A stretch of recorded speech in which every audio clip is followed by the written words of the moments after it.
안녕하세요. 제가 그리 오래 산 인생이라고는 말할 수 없지만 참 별일을 겪게 되었습니다. 제 인생에서 절대 잊을 수 없는 기억이기도 하고 경험이기도 하지만 저는 하루빨리 털어버리고 새 인생을 살려고 노력하고 있어요. 저는 공부를 꽤 열심히 했어요. 고등학교 때부터 목표가 뚜렷했기 때문에 공무원이라는 목표 하나만 놓고 진짜 열심히 공부를 했거든요. 어릴 때부터 경제교육을 잘 시켜주신 부모님 덕분에 경제관념도 또래 친구들보다는 구체적으로 세워져 있었고 낭비벽 없이 저만의 기준을 잘 세워 살아오고 있었습니다. 그만큼 똑부러지고 똑똑한 맛에 산 저였기 때문에 어디 가서든 칭찬도 많이 받고 살았어요. 물론 공부를 열심히 했다고 해서 원하던 목표에 한 번에 도달한 건 아니었습니다. 몇 번의 실패 끝에 저는 원하던 공무원 시험에 무려 6년이 걸려 7급 공무원 시험에 합격할 수 있었습니다. 하지만 초봉 월급은 200만 원 초반대더군요. 그래도 저는 시청에서 근무를 하고 있었고 나름 안정적인 직업을 가지고 있었기 때문에 주변에서 괜찮은 소개팅 자리도 많이 들어오는 편이었죠. 물론 학생 때부터 간간히 연애를 하기는 했지만 결혼에 대한 생각은 없었어요. 뭔가 제가 더 제 인생을 놓고 봤을 때 성공을 했다 싶을 때쯤 결혼을 하고 싶었거든요. 근데 그 시기가 찾아왔고 저는 나름 시청 공무원 생활에 만족을 하고 있을 때쯤 소개팅 자리가 들어와 수락을 했습니다. 상대방은 법원에서 9급 공무원으로 일하고 있는 사람이었어요. 근데 나이가 좀 많아서 처음에는 고민을 했어요. 우리가 처음 소개팅 자리에서 만날 당시 저는 33살이었고 남자 쪽은 41살이었습니다. 그래도 40살을 넘긴 사람과는 그때 별로 만나고 싶지 않았는데 같은 공무원이라 공감대를 많이 가질 수 있을 것 같기도 했고 또 나와는 다른 분야였기 때문에 호기심이 생겨 나간 것도 있었어요. 그리고 거기에서 생각했던 것보다 다 괜찮은 사람이라는 것을 느끼게 되어 연애까지 하게 되었습니다. 그렇게 연애를 시작하고 1년 반 정도 지났을 때 결혼을 약속하게 되었습니다. 일단 남자 쪽에서 나이가 많이 찼기 때문에 결혼을 서두르려고 하는 게 컸어요. 저는 솔직히 급한 건 없었습니다. 근데 하도 결혼을 하자고 해서 좀 끌려간 것도 있었어요. 게다가 맨날 하는 소리라곤 저를 사랑해서 결혼하자는 말 대신 늘 자신의 나이를 강조하며 남편 집에서 빨리 서두르라고 해서 그런다고 절 보채기 시작했습니다. 그래서 저는 서운하면서도 또 우리 부모님을 생각하면 남자친구의 부모님도 생각을 안 할 수가 없어 약한 마음에 결혼을 해야겠다고 결정하게 된 것도 있었죠. 늘 남자친구의 프로포즈는 이런 식이었습니다. 지민아, 우리 부모님이 너 되게 보고 싶어 하셔. 오빠가 나이가 좀 있잖아. 부모님도 하루하루 늙어가시는 게 보기 안 좋아. 이제 그만 우리 결혼하자. 우리 언제까지 이렇게 연애만 해야 돼. 나도 이제 나이가 있는데. 우리 앞으로 미래도 생각해야 하고 애도 낳아야 하는데 너도 젊은 나이 아니잖아. 결혼하자, 지민아. 저는 솔직히 이 사람과의 결혼에 대한 확신이 잘 서지 않았었기 때문에 항상 결혼을 하자는 이야기가 나올 때마다 회피했었어요. 근데 포기를 모르는 이 남자는 끊임없이 저에게 결혼을 말했고 이 정도 끈기면 나를 정말 놓치고 싶지 않은가 보다 싶어 결혼을 수락했습니다. 그래서 저희는 본격적으로 결혼 준비에 들어가게 되었어요. 이때부터는 얼마나 기다려왔던 결혼인지 남자 쪽에서 엄청나게 서두르기 시작했어요. 일단 저희는 결혼을 결정하자마자 양가 부모님부터 만났습니다. 근데 저는 이때부터 뭔가 이건 아니다 싶은 것을 느끼기 시작했어요. 우선 제가 남자친구 쪽에 인사를 하러 갔을 때부터 뭔가 꺼림칙한 기분을 느껴야만 했어요. 어머니, 아버님, 안녕하세요. 김지민이라고 합니다. 늦게 인사드려서 죄송합니다. 그러게, 얼마나 기다렸는데. 우리 아들한테 얘기 듣고 얼마나 대단한 아가씨라 결혼을 미루나 싶었어. 죄송합니다. 어머니, 결혼 문제는 신중해지다 보니까 좀 고민을 많이 했어요. 그래도 저희 이제 결혼하기로 마음먹었으니까 잘 살아보겠습니다. 그래야지. 누구랑 결혼하는 건데? 잘 살아야 하고 말고. 우리 아들이 참 괜찮아. 땡 잡은 거야. 저는 대화를 통해서 뭔가 무시를 당하는 기분을 떨칠 수가 없었어요. 조곤조곤 대화를 이어가기는 했지만 어머니의 은연중의 말투 안에는 본인의 아들에 대한 남다른 애정이 가득 들어가 있었습니다. 하지만 그렇다고 해서 대놓고 뭔가 저를 무시하지는 않으셨기 때문에 살짝 기분이 이상하기만 할 뿐 이렇다 할 내색을 할 수는 없었습니다. 근데 그 뒤로는 점점 대놓고 드러내는 어머니의 무시 어린 말투에 저는 점점 기분이 나빠지고 있었어요. 왜 그렇게 결혼 준비에 참견을 많이 하시는지 하나하나 다 따라다니면서 훈수질을 그렇게 하더라고요.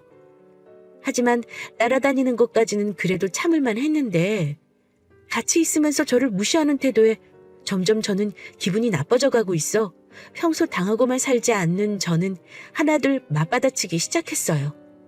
결혼 전에도 이렇게 무시와 참견질을 하시는데 결혼 후에는 얼마나 더 심할까 싶어서 저는 밀리지 않기 위해 하나둘 맞대응을 하기 시작했어요.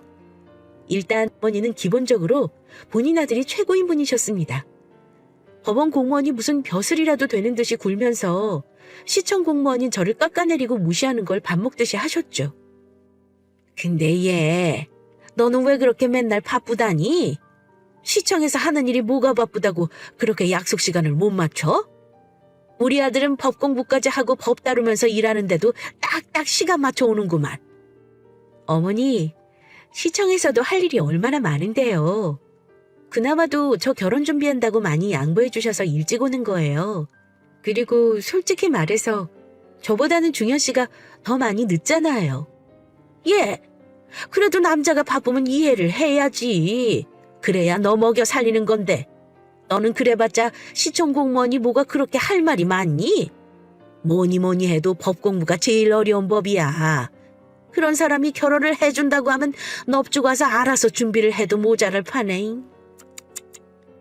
솔직히 말해서 법원도 일이 만만치 않게 많아 남편이 될 사람도 시간 못 맞춰 오는 일이 많았는데도 어머니는 늘 저한테만 뭐라고 하셨어요. 저도 처음 한두 번은 참았지만 그 이후부터는 참기가 어려웠어요.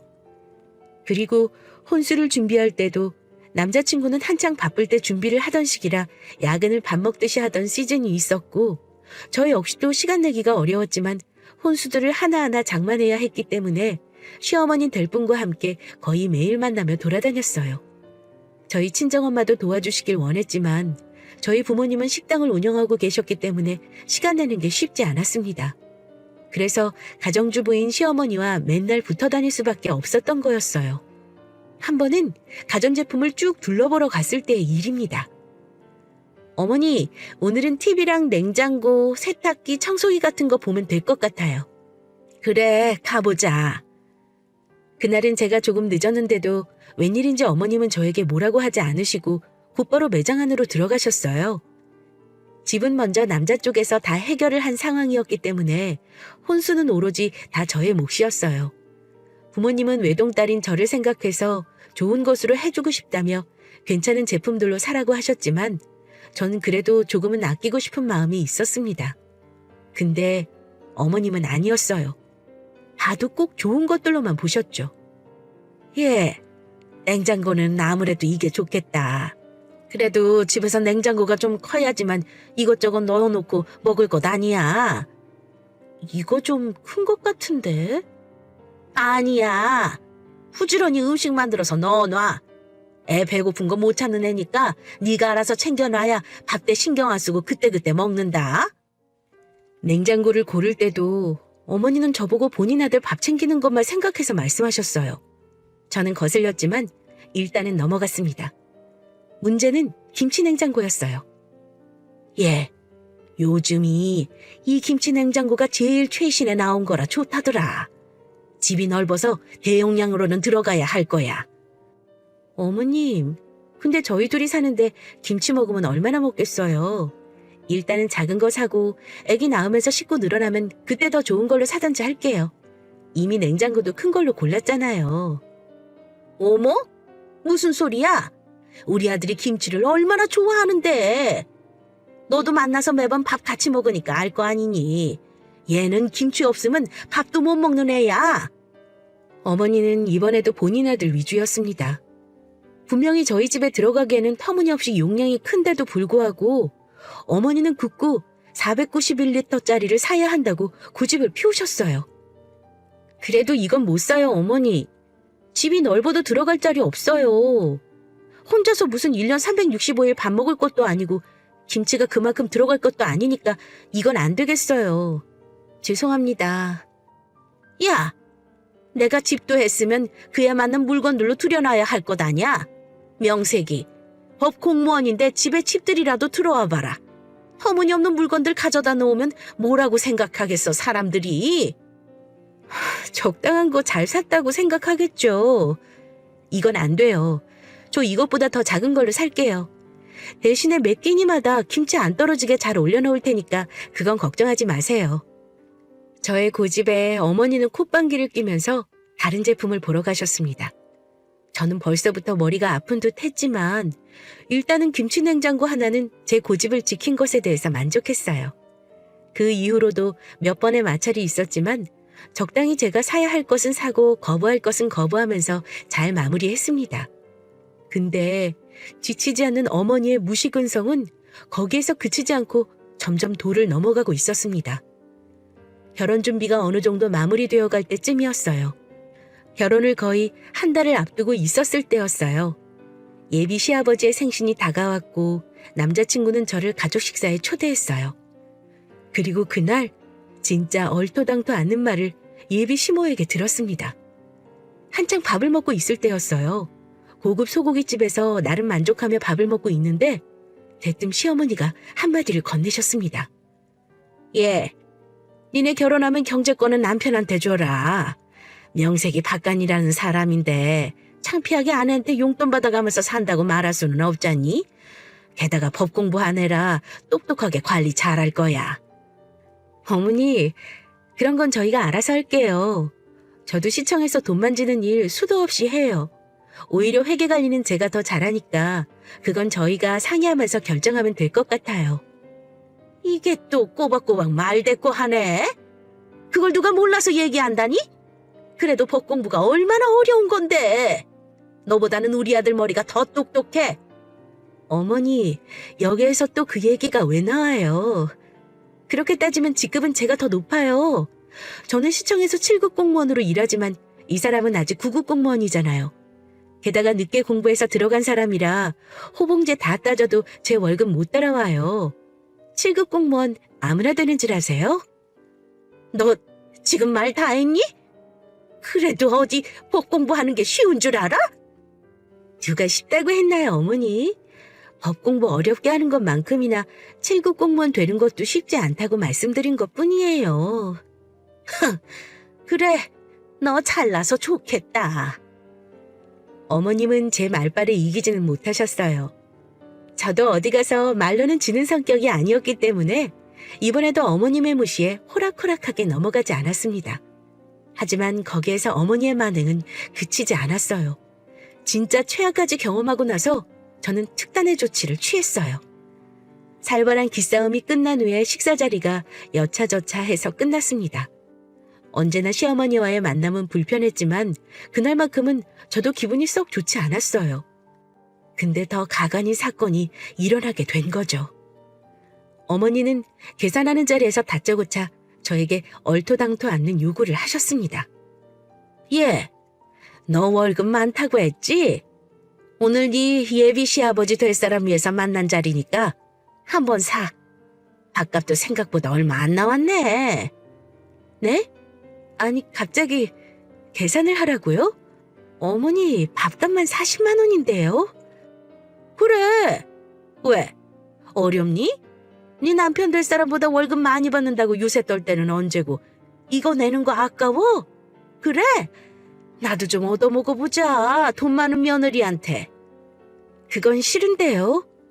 제가 사드리고 싶은 마음으로 사야지 이렇게 억지로는 누구도 기쁘지 않을 것 같아서요. 다음에 낼게요. 오늘은 어머님이 계산해 주세요. 뭐야? 아니 이 되바라진 게 너 진짜 이따구로 자꾸 말대꾸 할 거야? 말대꾸 하는 게 아니라 제가 할 말을 하는 거예요. 어머니가 자꾸 저 무시하시잖아요. 저도 우리 부모님 귀한 외동딸인데 어머님 한 번이라도 저 위에서 말씀하신 적 있으셨어요? 항상 본인 아들이 최고셨지.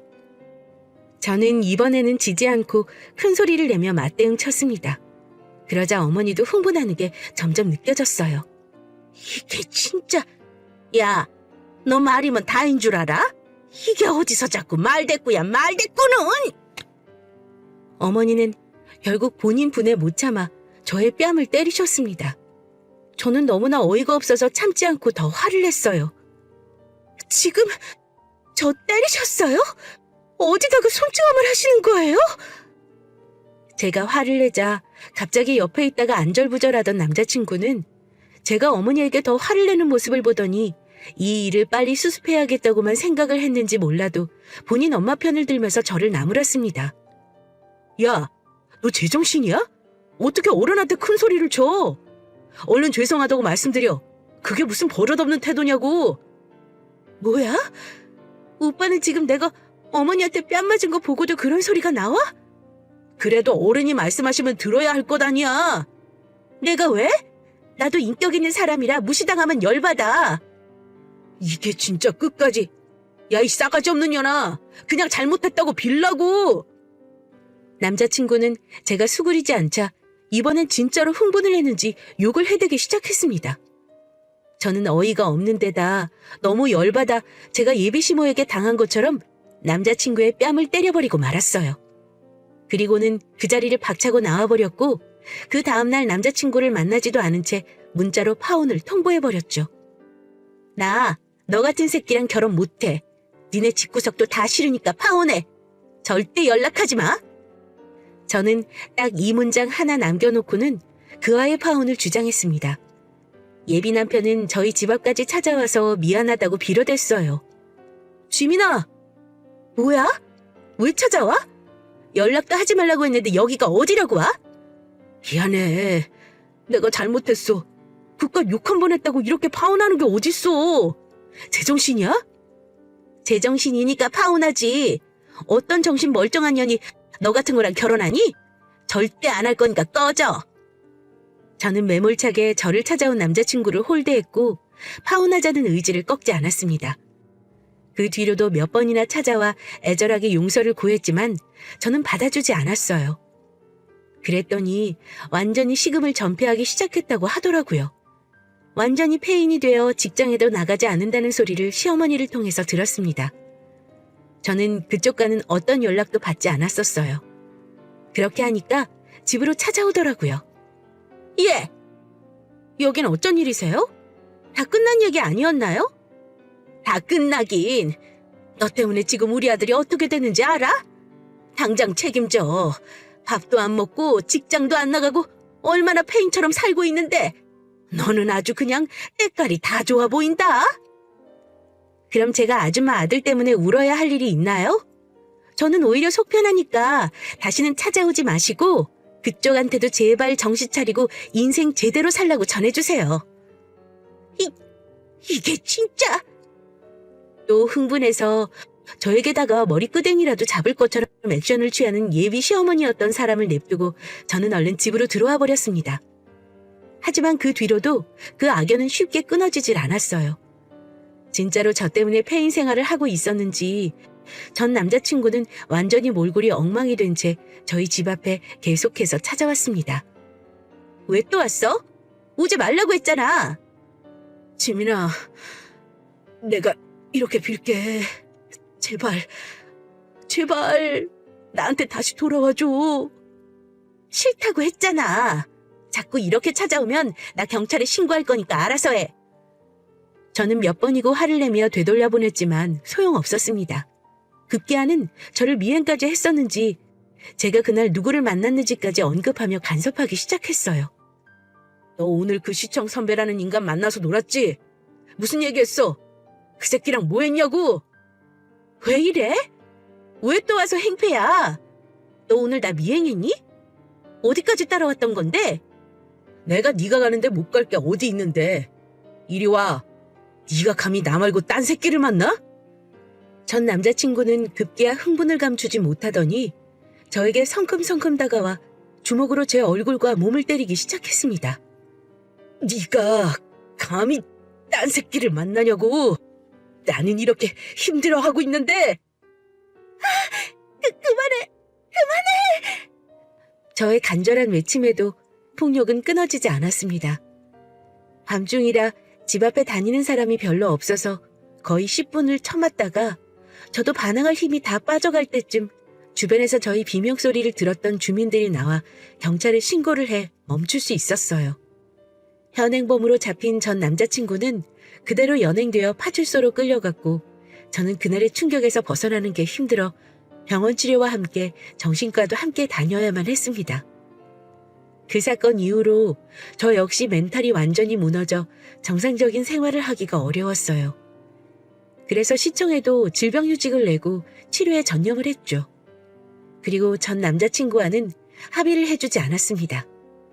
저의 예비 시모였던 사람은 이번에도 인생이 완전히 비틀어진 저는 안중에도 없다는 듯이 눈물을 흘리며 찾아와 제 아들을 제발 용서해달라는 소리밖에 하지 않았어요. 지민아, 우리 아들 좀 용서해다오. 제발 선처 좀 해줘. 우리 아들 인생 다 망하게 생겼어. 너만 용서해주면 내 아들도 정신 차릴 거야. 그러니 그만하고 결혼하자. 응? 제발 다시 돌아와. 진짜 이 집안 정신이 제대로 박히긴 한 건가요? 지금 제 상태 안 보이세요? 어떻게 그렇게 끝까지 이기적이실 수가 있어요? 저는 절대 용서 못하고 그 집안에 시집 못 가니까 다시는 찾아오지 마세요. 너를 얼마나 좋아하면 우리 아들이 이렇게까지 하겠어. 내가 다시는 손찌검 못하게 단단히 교육시킬 테니까 사람 살리는 셈 치고 그냥 돌아와. 제가 왜요? 끝까지 진짜 이기적이시네요. 어머님한테 손찌검 받은 것도 억울한데 저는 길거리에서 개마냥 얼마나 터졌는 줄 아세요? 같은 여자로서도 그러시면 안 되는 거죠. 그러니까 다시는 찾아오지 마세요. 저는 무릎까지 꿇으며 애걸복걸하는 시어머니를 그대로 돌려보냈습니다. 정말 다시는 마주치고 싶지 않았어요. 그 뒤로도 몇 번을 찾아왔지만 저는 전 남자친구를 접근금지 명령까지 신청해서 다시는 마주치지 않도록 했습니다. 그 뒤로 남자친구는 어쨌든 현행범이기는 했지만 초범이었기 때문에 집행유예로 끝나게 되었어요. 하지만 저한테 버림받았다는 사실에 완전히 폐인이 되어 직장까지 그만두고 집에서 술만 퍼마신다고 들었어요. 그걸 저의 예비시모였던 사람이 다 뒷바라지를 하고 있고요. 그것도 예비시모였던 사람이 저에게 찾아와서 일일이 또 말한 덕에 알았습니다. 저는 이제 정말 지긋지긋해 그 사람들이랑 엮이고 싶지 않았어요.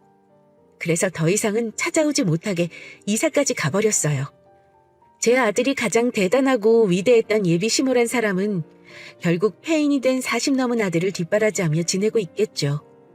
그 뒤로는 그들과 소식도 끊겨 지금은 어떻게 살고 있는지 모르겠습니다. 아마도 아직까지도 정신 못 차리고 살고 있을 거예요. 근데 이제는 더 상관하고 싶지도 않습니다. 그리고 이제는 많이 좋아졌습니다. 한동안은 만나는 사람들이 다 무서웠어요. 대인기피증까지 생겨 집 밖에 나가는 것도 두려워하던 저였는데 지금은 부모님도 많이 케어를 해주시고 치료도 받아서 많이 좋아졌습니다. 정상적인 생활도 나름 가능해져서 이제 복직 갈 생각으로 하루하루 준비만 하고 있어요. 저 정말 파혼 잘한 거겠죠? 그렇게 인간 취급도 못 받으면서 살 바에야 아예 혼자 사는 게 나을 것 같아요. 왜 진작에 그 모진 수모를 다 받으면서 파혼할 생각을 못 했었는지 제 자신이 한심하고 후회스러운 때도 있었는데요. 지금은 오히려 잘 극복해서 저의 인생에 대해서 다시 돌아보며 저를 한 번 더 스스로를 사랑해줘야겠다는 생각으로 바뀌게 되어서 더 결혼관이나 인간관계에 대한 부분들이 신중해졌어요. 그래서 앞으로는 누구를 만나더라도 사랑이 아닌 상황이나 인정에 끌려서 하는 결혼은 하지 않을 생각입니다. 이 경험을 통해서 그나마 얻은 거라면 이 교훈이에요. 여러분도 잘 생각하셔서 지금 결혼을 생각하고 있는 사람이 정말 내 평생을 맡겨도 좋을 만한 사람인가를 잘 판단하시고 결혼 결정하시기 바랄게요. 제 글이 유쾌하진 않았지만 제가 얻은 것처럼 여러분에게도 작은 교훈거리가 되길 바라요. 인생에서 쉽게 얻어지는 것은 없으니 더 신중히 생각하시길 바라는 마음도 있습니다. 아무쪼록 본인을 가장 사랑하시는 여러분이 되시길 바랄게요. 감사합니다.